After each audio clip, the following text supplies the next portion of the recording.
오늘은 성령의 열매의 온유에 대해서 말씀을 나누겠습니다. 기존에 말씀을 나눴던 순서와는 말씀의 순서를 약간 오늘은 수정을 했는데요. 첫 번째로 오늘은 말씀의 시대적 풍속에 대한 이야기를 먼저 나눌 거고요. 그리고 두 번째로는 온유에 대한 정의와 하나님의 성품으로서의 온유에 대해서 말씀을 살필 거고, 마지막 세 번째는 how to의 문제죠. 어떻게 우리의 심령 가운데서, 우리의 성품 가운데서 이 온유의 열매가 자라나게 할 것이냐라는 부분을 가지고 다루겠습니다. 첫 번째, 시대적 풍속입니다. 일명 문화 내러티브라고 하죠. 이 시대는 온유가 사라져가는 시대라고 말할 수 있죠. 그러니까 한마디로 싸나운 시대라고 하죠.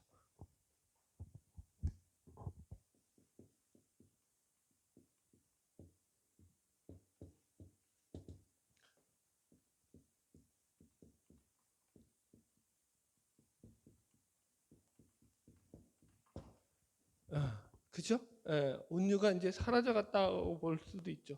그래서 성경에도 말세의 징조 가운데 하나의 특징이 뭐냐면 싸나운 시대가 될 거라고 얘기를 하고 있죠. 마태복음 24장에 보면 예수님께서도 말세의 징조에 대해서 이렇게 말씀하시거든요. 한번 찾아볼까요? 마태복음 24장 10절 가보세요. 마태복음 24장 10절.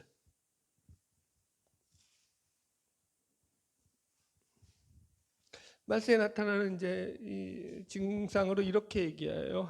예수님께서 마태복음 24장 10절 같이 읽읍시다. 10절로 12절까지 읽읍시다. 시작. 그때 많은 사람이 실족하게 되어 서로 잡아주고 서로 미워하겠으며 거짓 선지자가 많이 일어나 많은 사람을 미혹하겠으며 불법이 성함으로 많은 사람의 사랑이 식어지리라. 이렇게 나오죠. 그러니까 보세요. 10절에 사람들이 실족하게 되어가지고 서로 잡아주고 서로 미워한다라고 말하고 있어요. 이걸 갖다가 이제 서로 잡아주다라는 말을 원어적으로 표현하자면은 이게 배신해가지고 감옥에 집어넣고 적대하고 막 이런 걸 말하는 거예요. 그러니까 사람들이 자신들의 이익만을 위해서 얼마든지 배신을 하고 불법과 폭력도 서슴없이 행하는 시대가 될 것이다라는 거예요. 이게 말세의 특징이라는 거예요. 바울 서신에서도 나오죠. 이건 이제 여러분들 제가 읽어드릴게요. 바울 서신에서 이 말세의 특징으로 온유가 사라질 것을 이렇게 얘기하고 있어요. 디모데에게 보낸 편지에 디모데후서 3장에 보면 이런 말씀이 나와요. 읽어드릴게요. 디모데후서 3장 1절 이하예요. 너는 이것을 알라 말세에 고통하는 때가 이르러. 이제 그러면서 이제 3절에 이렇게 나와요. 무정하고 원통함을 풀지 아니하며 참소하며 절제하지 못하며 싸나우며 선한 것을 좋아하지 아니하며 이렇게 나와요. 그러니까 무정함이다, 원통함을 풀지 않다, 참소함과 절제하지 못함, 싸나움과 선한 것을 좋아하지 아니함. 쓸까요? 네? 사람들이. 그러니까 그 마음속에 이런 거예요. 원통함과 울분을 가지고 이걸 갖다가 그냥 풀지 않고서 그대로 가지고 살아가는 거죠. 그렇다 보니까 그 분노의 감정이 그 속에 가득 차가지고 그 싸나움을 마음에 품고서 누가 한번 나 건드려봐라. 내가 가만히 있나. 이런 감정을 가지고 사는 시대가 되었다라는 거야. 무서운 세상이죠. 제가 요즘 제일 많이 느끼는 것 중에 하나가 이제 운전할 때예요. 옛날에는 그래도 어느 정도 사람들이 그래도 예의를 지켰거든요. 지금은 싸나워요. 운전자들이 얼마나 싸나워졌는지 가끔 실수할 때가 있잖아요. 차선이라든가. 그냥 그거 이제 누가 고의로 그러겠어요. 실수로 그러는 거지. 근데 이제는 어떻게 하죠? 운전을 보복 운전을 하죠. 유튜브를 보면은 뭐 가관도 아니죠. 막 그 쇠몽둥이 끄집어내가지고 유리창을 깨고 와서 앞으로 받고 뒤로 받고 아주 막 그러니까 저도 느끼는 게 뭐냐면은 예전 같지 않아요. 사람들이 운전을 하는데 이제는 아주 그냥 자기에게 누구 조금만 자기에게 불이익이 와도 사람들이 참지 않고 운전을 가감하게 보복하는 식으로 운전을 하는 사람들이 엄청 많아졌죠. 옛날에 밤인가 깜깜한 밤에 제가 차선을 갔다가 이제 잠깐 실수를 했어요. 그럴 수 있잖아요. 그런데 뒷차가 있는지도 몰랐어요. 그때는 깜깜한 밤이니까 혼자밖에 없는데 실수를 했는데 뒷차가 자기 차선을 가로막은 걸로 생각한 거예요. 그래서 내가 비상 깜빡 이렇게 해서 미안하다고 했거든요. 그런데 얘가 끝까지 쫓아오는 거예요. 그리고 제 앞에다 차를 딱 가로막고는 가다가 브레이크 콱 밟고 가다가 브레이크 콱 밟으면서 끝까지 위협을 운전하는 거예요. 근데 밤에 그 차가 저하고 그 차 앞 2대밖에 없는 거예요. 그 넓은 도로에. 겁났죠. 제가 만약에 차를 세우고 내려가지고 싸우자 그러면 어떻게 되겠어요? 시대가 그런 시대가 되었다라는 거죠. 이제는 여러분 이런 것도 있죠. 언제부턴가 이제 AS 어떤 제품을 AS 받으려고 이제 뭐 고장난 거라든가 문제에 대한 제품에 대한 문제를 가지고 고객센터에다가 전화를 하잖아요. 그러면은 그 고객센터에서 이제는 이런 말이 나와요. 언제부턴가 이런 말이 나오죠. 상담원에게 폭언을 삼가해 주시기 바랍니다라는 말이요. 얼마나 많은 그런 말들이 있었으면 그런 말을 하겠냐라는 거죠. 여러분 상담원이 무슨 죄죠? 상담원은 그냥 자기의 직업으로 상담원의 직업을 택한 거예요. 그래서 거기서 그 제품에 대한 그런 어떤 컴플레인이라든가 불편한 점들을 상담받고 그 문제를 갖다가 본사에 넘겨주는 역할만 하는 거지 그 사람이 무슨 능력이 있고 그런 게 아니잖아요. 그 사람이 잘못한 게 없거든요. 근데 상담자를 향해서 막대하죠. 불만을 터뜨리죠. 이찬수 목사님의 설교를 듣는데 이제 그분의 교인 가운데서 여행사 임원인데 이분을 만났던 이야기를 해요. 이 여행사 임원이 이 목사님에게 이런 말을 하더란 거예요. 만약에 여행에 어떤 컴플레인이 생겨가지고 항의가 들어올 때 한국인과 일본인들은 차이가 확연히 나더라는 거예요. 어떤 여행사에 대한 항의를 할 때 일본 사람들은 불편한 점이 있으면 그 점에 대해서 따질 때도 차분하고 냉정하게 그리고 아주 신사적으로 자신들의 주장을 이야기한다고 합니다. 근데 한국 사람들은 어떻게 하는지 아세요? 큰 소리부터 친다는 거예요. 감정적으로 냅다 소리부터 지른다. 무례하고 난폭하며 일단 그냥 화부터 내고 보더라는 거죠. 이게 한국 사람과 일본 사람들의 큰 차이다라고 얘기를 해요. 서울대학교의 명예교수인 김안재라는 분이 쓰신 목소리가 큰 사람이 이기는 풍토라는 칼럼이 있어요.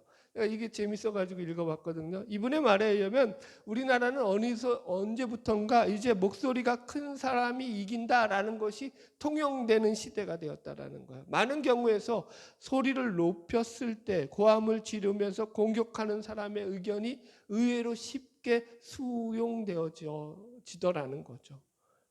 그분이 쓴 글인데 읽어드릴게요. 예를 들어서 접촉사고를 낸 두 자동차의 운전자가 길에서 벌이는 자기 주장의 목소리라든가 물건을 파는 상인과 물건을 사는 고객 사이의 말다툼, 아파트 층간소음으로 발생하는 이웃 간의 크고 작은 분쟁들, 또 국회나 지방의회, 심지어 가장 엄숙해야 할 결혼식장이나 상가에서까지도 고함 소리가 나오고 삿대질이 오가는 온갖 진풍경이 일어난다 라고 오늘날 우리 사회의 병폐들을 꼬집고 있죠.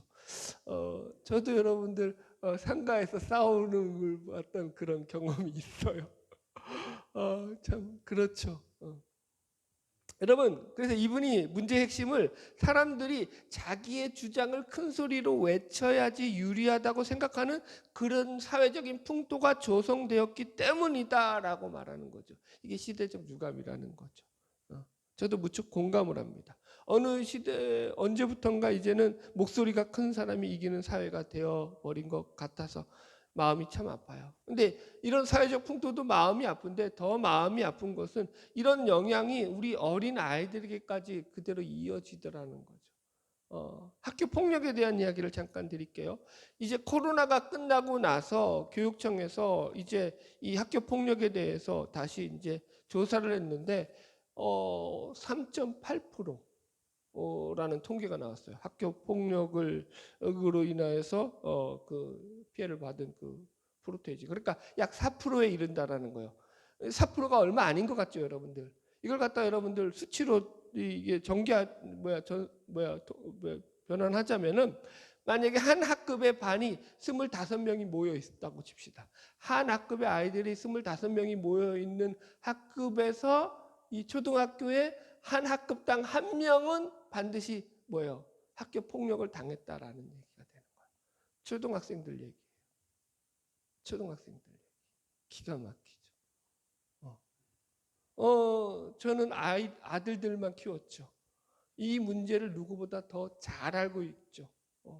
여러분, 이 문제에 대해서 학교라든가 선생님들은 사실 그런데 별로 큰 도움이 안 되는 게 더 큰 문제죠. 이거는 경험해 본 사람만이 알죠.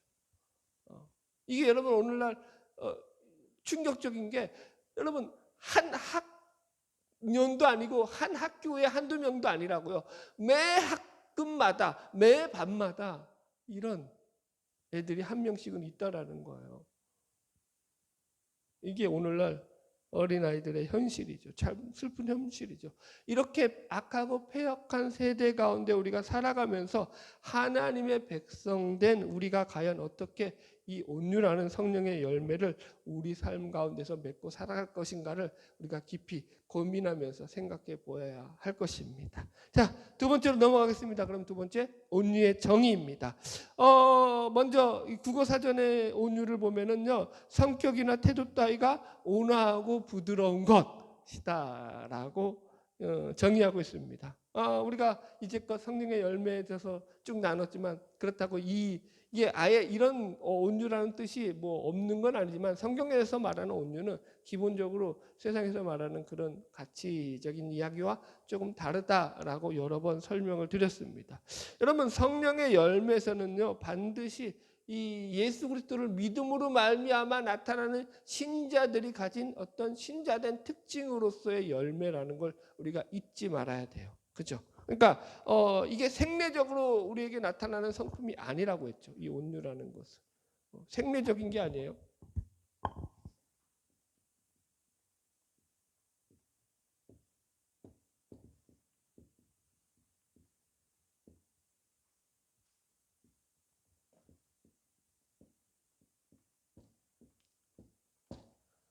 생리적 성품이 아니에요. 우리가 나는 온유한 마음을 타고났어. 이게 나는 부드럽고 온유한 마음을 가지고 있어. 이거 말하자는 게 아니라고 했어요, 여러분들. 생리적 성품이 아닙니다. 예를 들어서 예수님께서도 산상수훈에서 복 있는 자들에 대해서 팔복에 대해서 이야기할 때 어떻게 말하냐면은 이게 무슨 어떤 행위적인 차원이라든가 성품적인 차원에서 복받는 그런 이야기가 아니라 하나님을 믿는 신자들이 가진 신령한 복된 상태가 이 팔복이다라고 얘기했죠. 그래서 복되어라 심령이 가난한 자요라고 번역하는 게 맞다라고 했죠. 이 팔복의 세 번째가 이 온유한 자는 복이 있나니잖아요. 저들이 이 땅을 기업으로 얻을 것이요. 그것을 갖다가 정확하게 번역하자면 복되어라 온유한 자요. 복되어라 온유한 자가 되는 거예요. 그러니까 그 온유가 하나님을 믿지 않는 자여인의 마음속에서는 생겨나지 않는 차원에서 복되다라고 이야기하는 걸 우리가 기억을 해야 돼요. 이해하셨죠? 자, 하나 더 예를 들어 볼게요. 온유가 세상적에서 말하는 그런 온유가 아니다라는 것이 구약 성경에서 말하는 모세를 통해서 우리가 확인할 수 있죠. 모세는요, 여러분들 성경에 보면은 온유함이 그 지면에서 모든 사람보다 가장 승하더라 이렇게 나와요. 민수기 12장 3절에 보면은. 그러니까 이 모세를 갖다가 뭐라고 한다고요? 온유의 대명사로 지칭한다고요. 온유하면은 성경은 모세를 봐라 이렇게 얘기하고 있는 격이죠. 그래서 모세는요 자기가 온유함이 지면의 모든 사람보다 승하다라고 자기는 온유에 있어서는 누구와 비교해도 비교할 바가 없어 최고다라고 얘기를 하고 있다고요. 그럼 확인해봐야죠. 실제로 그러냐라는 거예요. 여러분 그렇지 않죠. 이게 생리적인 온유는 여러분 모세는요 온유한 사람이 아니에요. 기질적으로 욱하는 성격이죠. 그죠? 좀 혈기가 충만한 성격이죠. 예를 들어서 40세 때 그죠? 나갔다가 자기 마음에 안 든다고 애굽 사람을 갖다가 쳐 죽였잖아요. 그죠? 여러분 보통 사람이 그렇다고 자기의 마음에 안 든다고 누구를 죽이나요? 거기까지 가나요? 안 가죠. 그건 그 성격이 보통이 아니라 불같은 성격에 가까웠다고 봐야겠죠. 그죠? 우리가 착각하는 게 모세가 이제 하나님으로부터 부름을 받았잖아요. 40년 뒤에. 그래서 80세에 부름을 받았으니까 하나님께 부름을 받고 난 뒤엔 그의 성격이 기질이 변했을 거다라고 생각한다고요. 안 변한다니까요. 여러분 늘 말씀드리지만 우리의 기질과 성격이 변해서 하나님께 쓰임 받는 게 아니에요. 그 기질이 하나님 앞에 통제당하는 거지. 이해하시겠어요? 자, 확인해 드릴게요. 모세가 이제 이스라엘 백성들을 인도하면서 출애굽을 하자마자 얼마 되지 않아서 광야에서 이스라엘 백성들이 먹을 게 없다고 막 불평을 하잖아요. 그때 모세가 어떻게 하죠? 만나와 메추라기를 하나님 앞에 구해서 얻게 되는데 그때 성경을 보면은 모세가 백성들을 향해서 노했다라고 말하고 화를 냈다고요. 분노했다고요. 온유하고는 거리가 멀죠. 세상적으로 말하는. 그죠? 또 르비딤에서도 물이 없어가지고 백성들과 충돌을 하게 됩니다. 여기서도 보면은 백성들이 모세와 다투었다라고 나와요. 원어로 보면은. 그런데 이 다투다라는 말이 그냥 쌍방간의 다툼이에요. 한 사람이 공격하고 한 사람은 수비만 했다라는 게 아니에요. 다투다는 말의 원어적인 의미가. 물이 없어서 백성들이 모세와 다투니라라고 할 때 이 다투는 것은요, 그러니까 서로 싸웠다라는 거예요. 고분고분하게 받아들여졌다라는 게 아니에요. 제가 이렇게 예를 들어줄게요. 요즘 이제 집사람이 컨디션이 안 좋아요. 그래서 이제 몸이 안 좋은데, 그런 말을, 몸이 안 좋으면 어떻게 하죠? 좀 직선적으로 하겠죠. 그런데 만약에 제가 눈치가 없어가지고 눈치를 못 차리고 집사람의 비율을 맞춰서 잘 맞춰줘야 되는데 만약에 제가 거기서 이 감정불구가 돼가지고 이 집사람의 마음을 몰라주잖아요. 왜 평상시처럼 똑같이 행동 안 하냐, 말을 이쁘게 하라, 이딴 식으로 제가 덤비잖아요. 그럼 무슨 일이 발생할까요? 우리 집안은 할렘 정선이 흐르게 되겠죠. 아주 싸해지겠죠. 여러분들, 모세가 백성들의 연약함을 받아주지 않았다고요. 그래서 싸웠다고요. 그러니까 세상에서 말하는 온유와는 거리가 멀다니까요. 대표적인 사건이 여러분 십계명 그 돌판 깨먹은 거잖아요. 여러분들 화가 난다고 여러분들 하나님이 직접 써주신 그 십계명 돌판이잖아요. 그걸 부숴버리죠. 그리고 나니까 하나님이 두 번째 돌판은 어떻게 했어요? 하나님 모세에게 야, 네가 직접 돌 다듬어 가지고 내가 너한테 만들어줬던 그 돌판하고 똑같이 만들어서 가지고 올라와. 모양 똑같이 만들어야 돼. 경고했다. 무슨 얘기예요? 하나님이 너 왜 네 마음대로 그렇게 깨뜨렸느냐? 그거 지금 하나님 캐 묻는 거죠. 이해하셔요. 온유와는 관계가 없다니까요. 지금 이 생내적 성품으로서의 온유를 얘기하는 게 아니라고요. 충분히 이해하셨죠. 그런데 모세가 왜 그러면은 나는 이 온유에서는 지면에서 가장 승한 사람이야 라고 말하고 있냐라는 거죠. 이제 그것을 우리가 살펴야 되는 거죠. 그래서 이 두 번째로 성경의 정의로서 온유라는 거예요. 성경의 정의로서 온유는요, 헬라어로 프라테스라는 말이 통제되다, 길들이다, 통제, 조련 이런 뜻이에요. 동사는 프라우스, 명사는 프라테스. 그래서 이제 지금 제가 명사로 써놓고 동사를 해석했는데 명사는 프라우스테스. 그래서 온유라는 말인데 통제하고 길들여지는 것을 말하는 거예요. 그리고 동사는 프라우스. 그래서 통제되다, 길들이다 이런 거예요. 예를 들어 가지고 우리 여러 번 이 온유에 대해서 말했잖아요. 이 야생말을 갖다가 길들이잖아요. 그러면은 프라우테스 말이라고 한다고요. 길들여진 말. 이해하셨죠? 그거예요. 그래서 이 조련되고 길들여지는 것이 이 프라우테스라는 말, 온유라는 뜻이 가진 의미예요. 자, 그렇다라는 것은 보세요. 성경에서 지금 이 온유라고 말할 때는요, 무슨 의미냐면은 하나님 앞에 통제되고 길들여진 상태, 하나님께 통제되는 상태를 가리키는 것이 이 온유라는 거예요. 그럼 이제 모세가 왜 온유하다고 말하는지 알겠죠? 그의 기질이 바뀐 게 아니라 그의 여전히 좀 거친 기질 속에서도 그는 하나님 앞에 자신을 통제받고 있었다고요. 하나님께 길들여져서 하나님의 뜻을 따르고 있었다라는 거죠. 아멘. 자, 하나님의 성품으로서의 온유를 한번 살펴보겠습니다. 마태복음 11장 우리 28절 아까 읽었는데 다시 한번 봅시다. 마태복음 11장 28절. 앞으로 가보서 마태복음 11장 28절.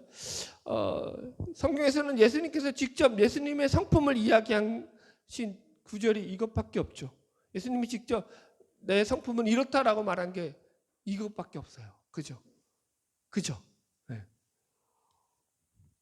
예수님이 직접 예수님의 성품을 뭐라고 하시는지 봅시다. 마태복음 11장 28절로 쭉 읽읍시다. 한 절까지 시작. 수고하고 무거운 짐진 자들아 다 내게로 오라. 너희가 너희를 쉬게 하리라. 나는 마음이 온유하고 겸손하니 나의 멍에를 메고 내게 배우라. 그리하면 너희 마음이 쉼을 얻으리니 이는 내 멍에는 쉬고 내 짐은 가벼움이라 하시니라. 예, 예수님께서 보세요. 예수님의 성품으로서 예수님의 성품을 어떻게 말하고 나는 온유하고 겸손하다. 이렇게 말씀하고 계셔요. 예수님이 직접 당신을 온유한 사람이라고 얘기하고 있죠. 여러분들. 기가 막히죠. 여러분들. 그래서 여기서 온유라는 것도 여러분들 이 조금 이해를 시키자면 원어적인 의미 속에서 이게 오늘날에 말하는 그런 어떤 뭐라 그럴까요? 부드러운 성격, 온유한 성격 이런 걸 가리키는 게 아니에요, 여러분들. 그 당시 온유는요, 이게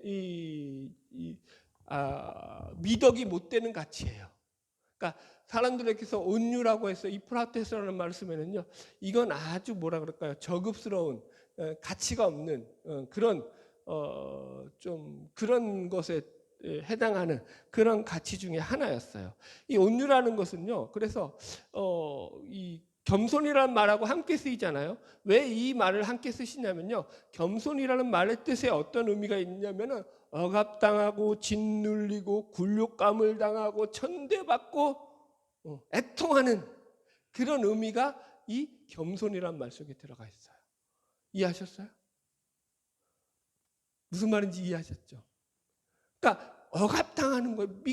비천한 거예요. 짓눌리고 굴욕감을 당하는 거예요. 천한 노예들. 그러니까 이 말은 누구에게 쓰는 말이냐면은 예를 들어서 부자가 부자들이 자신들의 그 어떤 자비와 아량을 베풀어 가지고 다른 사람들에게 온유한 마음으로 부드러운 마음으로 그 하인들을 대해주는 것에 쓰여지는 말이 아니라 가난하고 천한 노예들이 이 천한 신분에 있는 자들이 그 천한 신분 때문에 어쩔 수 없이 억눌리고 애통해하면서 그러면서 그렇게 천한 대접을 받는 것, 천대받는 굴욕감을 당하는 그런 상태를 가리키는 말이 이 온유와 겸손이었다라는 거예요. 이해하시겠어요, 여러분들? 그러니까 이게 좋은 뜻이 아니라고요, 여러분들. 그러니까 이게 비굴한 상태를 가리키는 말이다 이렇게 이해하시면 돼요. 써줍시다.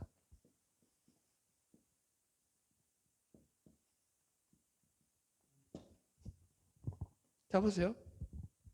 제가 지난 주일에 예수님의 대표적인 사건 하나를 설명했죠. 예수님께서 고향에 가셨는데 사람들이 예수님을 가리켜서 뭐라고 불렀다고요?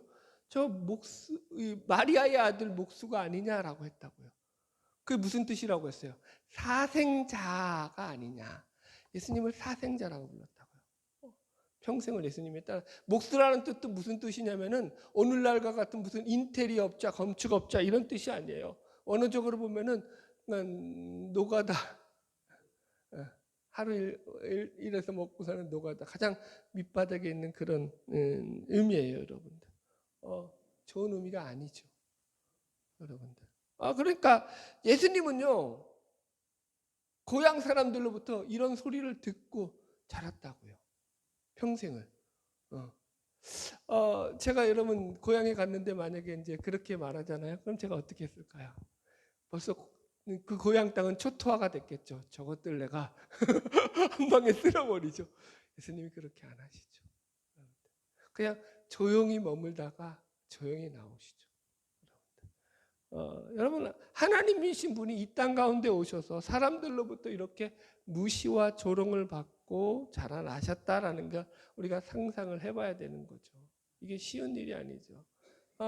이제 제가 이따가도 풀겠지만은 여러분 그래서 온유를 갖다가 우리 가운데서 자라나게 하는 것이 의외로 우리가 생각하지 못하는 것 속에서 이 열매를 자라는 그런 방법이 있다는 걸 여러분들이 듣고는 깜짝 놀라게 될 거예요. 우리는 온유하면 우리의 마음을 좀 부드럽게 만드는 어떤 노력들을 행해야 될 것 같고 내가 좀 그래야 될 것 같잖아요. 근데 거기에는 사실 힌트가 없어요. 자, 온유를 세 번째, 온유를 자라게 하는 방법, 우리가 온유의 열매를 자라나게 하는 방법 이제 세 번째로 살펴보겠습니다. 앞에서도 말씀드렸듯이 이 세상에서는 온유란 더 이상 세상 사람들에게 필요 없는 덕목이 되었고 세상은 점점점 싸나워져 가고 있다고 했습니다. 이런 싸나운 세상 속에서 우리가 어떻게 온유함으로 승부를 걸 수 있겠느냐? 첫 번째가 뭐냐면은 성령의 조련을 받으라는 거예요. 성령 하우투의 문제, 성령의 조련을 받으라. 이게 온유라는 게 뭐야? 하나님의 통제를 받는 거라고 그랬죠. 기본적으로 이게 하나님의 통제라고 했어요. 온유라는 것이 하나님의 통제 아래에 있는 거거든요. 근데 우리는 지금 성령의 열매를 다루고 있으니까 하나님의 통제라기보다는 성령님의 통제를 받는 것, 성령님의 조련을 받는 것이다라고 해석하는 게 조금 더 맞겠죠. 자 보세요. 아까도 마태복음 11장에서 읽어드렸지만 예수님께서는 내 마음이 온유하고 겸손하니 너희들 나의 멍에를 메고 내게 배우라 라고 말씀하셨어요. 그래서 너희들이 힘을 얻는 거예요. 그러니까 예수님께 배우는 거예요. 다른 말로 하면 이걸 갖다가 다른 말로 하면 성령의 조련을 받는 거죠. 예수의 말씀에 순종하는 것 다 같은 표현이죠, 여러분들. 그러니까 온유라는 것은 결국 우리의 마음이 하나님을 향해서 길들여져야 된다는 거예요. 우리의 마음이 길들여지기 전까지는요, 여러분들 온유라는 것은 존재할 수가 없는 거예요. 이해하시겠죠, 여러분들? 여러분 보세요. 동물원에 있는 야수들은요, 조련사에 의해서 통제당하죠, 조련을 당하죠. 그래서 이 사자들도 순한 양같이 되는 그런 동물들을 우리가 보게 되는 거잖아요. 마치 이와 같은 거죠, 여러분들. 그 본능대로, 그 어떤 기질대로 그냥 자기 마음대로 사는 게 아니라고요. 하나님의 조련에 의해서, 성령님의 조련에 의해서 우리를 통제하고 사는 거죠. 보세요. 그러니까 우리가 모세를 온유함이라고 말하면은 모세와 데비드에서 바로를 우리는 뭐라고 말하죠? 완악함의 대명사라고 하잖아요. 왜 바로가 완악하다고 하죠? 실제 모르겠어요. 제가 볼 때 실제 성격으로는요, 실제적인 성격으로는요, 아마 모세보다 바로가 훨씬 더 온유했을 수도 있어요. 성격적으로. 부드러우고 성격적으로 부드럽고 유할 수 있어요. 그런데 고집은 셌죠. 그건 다른 문제니까. 그런데 여러분 바로 왕을 애굽의 바로 왕을 뭐라고 표현하죠? 성경은 완악하다고 강팍하다고 얘기하죠. 그걸 다른 말로 하면 온유함이 없죠. 왜요? 그는 하나님에 대해서 전혀 길들여지지 않는 존재였기 때문이죠. 성령의 조련을 따르지 않았죠. 바로 그런 거죠, 여러분들. 그래서 저와 여러분이 하나님의 통제 가운데, 성령의 통제 가운데서 성령의 조련을 받으면서 살아가는 삶이 되기를 주의 이름으로 축복합니다. 그리고 오늘 말씀의 가장 핵심이에요. 이게 이제 가장 핵심이에요. 두 번째는 자신에 대해서 억울해하지 않는 거예요. 정확하게 말하면 자신에 대해서 억울해하지 않는 거예요. 자기 자신에 대해서. 자신에 대해서 억울해하지 않는 게 이게 참 중요해요. 자, 우리가 온유라는 것을요, 두 가지 이 자세로 우리가 대입할 수 있어요. 하나는 자기 자신에 대한 태도와 자세고요. 하나는 다른 사람에 대한 자세와 태도죠. 근데 자기 자신에 대한 이 자세와 태도가 결국 다른 사람을 대하는 태도에도 결정적인 영향을 미치죠. 그렇죠, 여러분들. 내가 마음이 정리가 안 되고 사람을 대하잖아요. 그럼 정리 안 된 마음으로 다른 사람을 대하면 어떤 마음이 나오죠? 정리 안 된 마음이 그냥 나오는 거죠. 안에서 새는 바가지 바깥에도 새는 거죠. 그런 거죠, 여러분들. 그래서 여러분들 내 자신에 대한 자세가 바르게 정립될 때 타인에 대한 자세도 바르게 정립되는 거죠. 그래서 온유라는 것은요, 먼저 자기 자신을 진정으로 바라볼 줄 알아야 되는 거예요. 자, 자신에 대해서 온유라는 것이 들어가는 방식이 뭐냐면은, 그래서 저는 가장 큰 게 자신의 삶을 억울해하지 않는 거라고 보는 거예요. 이건 독특한 해석이죠. 보세요. 제가 이렇게 운을 띄워볼게요. 우리가 예수를 똑바로 믿고 복음으로만 살려고 할 때 제일로 힘든 것 중에 하나가 바로 억울함입니다. 왜 이렇게 예수를 믿으면 참으라는 것도 많고 용서하라는 것도 많고 지고 살라는 것도 많고 뭐 이렇게 너가 져야 돼. 너가 참아야 돼. 처음에는 이런 거 들으면서 예수 믿으려니까 속병이 생기죠. 그래서 이런 온유의 마음은요, 절대 인간적인 자연인의 본성만을 가지고 되는 게 아니다라고 계속 얘기하는 거죠. 성령의 조명을 받은 상태, 성령의 조련을 받은 상태여야지만 가능하다라고 얘기하는 거예요, 여러분들. 그래서 이것이 다른 말로 하면은요, 하나님이 우리 가운데 찾아오시지 않고 우리 가운데 은혜를 부어주시지 않으면요, 우리는요 이런 마음의 상태를 우리 가운데서 스스로 가질 그런 방법이 없는 거예요. 그래서 인생은요, 하나님의 은혜가 들어오지 않으면은요, 복음이 그 가운데서 역사하지 않으면요, 언제나 자기중심적이고 이기적인 관점에서 세상을 살아갈 수밖에 없는 거죠. 그러니까 자기 주장밖에 할 게 없죠. 그러나 온유라는 것은요, 이게 억울하지 않는 것으로부터 이제 자기 주장이 벗어나게 되는 거죠.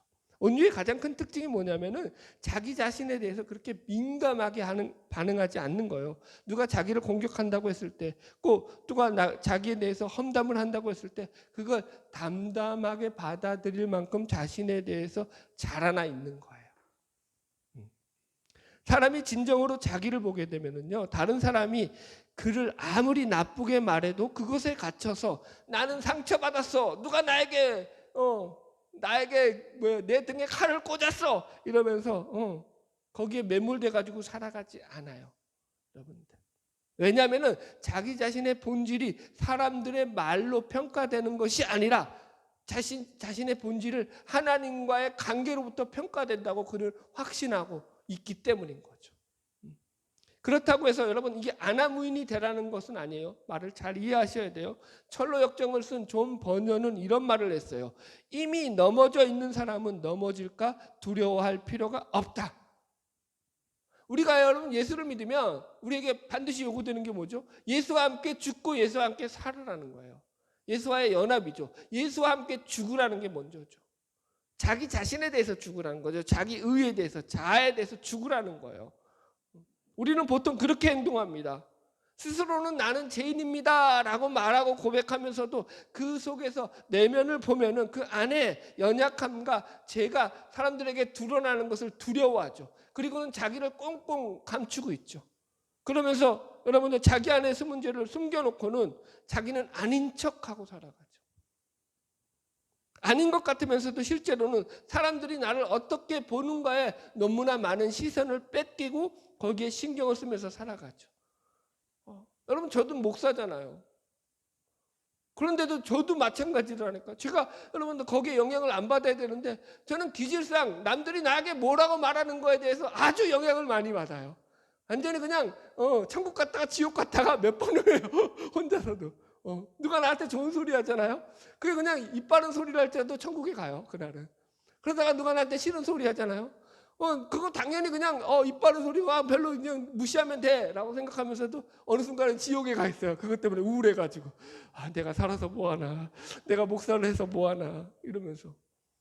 기질이 그래요, 기질이. 그런데 여러분들 복음의 본질을 깨닫고 나면요, 거기에 내가 매몰돼 있지 않는 거죠. 예전보다 나아진 게 그거죠. 그게 점점점 내가 우울한 시간을 보내는 시간들이 점점점 줄어들기 시작하죠. 시험을 몇 분 동안만 들라고요? 1분 동안만 들라고요. 깊이 들 필요 없어요. 그래? 1분 동안은 시험을 드세요, 그냥. 그리고 잊어버리세요. 여러분 간직한다고 내가 하나님 앞에서 그래 내가 그걸 자아성찰을 했으니까 내가 더 나아질 거야, 이딴 거 없어요. 그건 나를 계속 암울한 영적 침체와 우울감으로 빠지게 만드는 그런 죄악된 것들이죠. 그래서 여러분 온유한 사람은요, 이게 다른 사람들이 나를 어떻게 보는가에 그렇게 흔들리지 않아요. 다시 말합니다. 그렇다고 아나무인이 되라는 얘기 아니에요. 이거 해석 잘못하는 인간들이 너무 많아. 그래서 이게 그냥 지 마음대로 가는 거죠, 예수를 믿고는. 그 얘기가 아니라 온전한 자기 성찰을 통해서 자기 부인을 통해 가지고 하나님과의 올바른 관계를 맺음으로 말미암아서 세상을 바라보는 세계관이 바뀌는 거죠. 월드뷰, 세계 관점이 바뀌는 거죠. 내 삶에 대해서 부족한 것이 많고, 그죠? 슬픈 것이 많고, 고민될 것이 많음에도 불구하고 그것 때문에 억울해하면서 내 인생을 낭비하지 않는 거예요. 로이드 존스 목사님은 그래서 이 온유에 대해서 이렇게 말씀하고 있어요. 온화하고 겸손하고 부드럽고 고요하며 부당함을 오래 참고 언제나 귀 기울일 준비가 되어 있어서 가르침을 받을 수 있는 상태다. 자 보세요. 아까도 제가 읽어드렸지만 디모데후서 3장에 나오는 말세의 특징 가운데 무정함과 원통함과 참소함이 있다고요. 절제를 안 한다고요. 싸납다고요. 여러분들 왜 이런 게 있다고요? 그 마음 가운데 쌓아두고 사는 거예요. 이런 것들을 억울함으로 살아가는 거죠. 그 마음의 기조가 억울함이에요. 억울함. 여러분 억울함으로 따지자면은요, 세상적인 방식으로 따지면 예수 믿는 게 제일 억울하죠. 안 그래요? 근데 여러분 이게 우리는 가장 큰 영광과 그 기쁨을 우리가 있기 때문에 이걸 억울해하지 않는다는 거죠. 예수님께서 십자가 지고 가실 때 그때 예수님께서 친히 요한복음에 이런 말씀을 하셔요. 예수님이 그 십자가를 지고 가심에도 불구하고 하셨던 말씀이 거기에 대해서 당신이 그렇게 될 것을 당하실 것을 미리 아시고 이미 아시고 그 길을 담담히 가셨다고요. 당당히 가시는 거죠. 당할 것을 아시고 가신다고요. 모르고 가는 게 아니라고요. 무슨 말이에요? 억울해하지 않으신다고요. 여러분들 보세요. 예수님이 십자가에 달리실 때도 여러분들 마귀가 예수님을 시험하잖아요. 뭐라고 시험하죠? 예수님 십자가에 달리셔서 죽는 순간까지도 네가 하나님의 아들이거든 거기서 내려와 봐라. 네가 남은 구원하였을 때 자신은 구원하지 못하는구나. 비난과 조롱을 하죠. 멸시를 하죠. 저 같으면 어떻게 했다고요? 벌써 내려왔죠. 저것들 벌써 모가지 댕강이죠. 우리는 안 되죠. 여러분들. 예수님은 억울하지가 않으신 거예요. 평생을 조롱과 그죠? 그런 모함 가운데서 멸시 가운데서 사셨죠. 와, 기가 막히죠. 그게 우리 가운데서 같이 들어온다고요. 이 땅의 것이 다라면 억울하겠죠. 이 땅의 것이 다가 아니죠. 우리는 그 나라에 대한 분명한 확신과 소망이 있죠.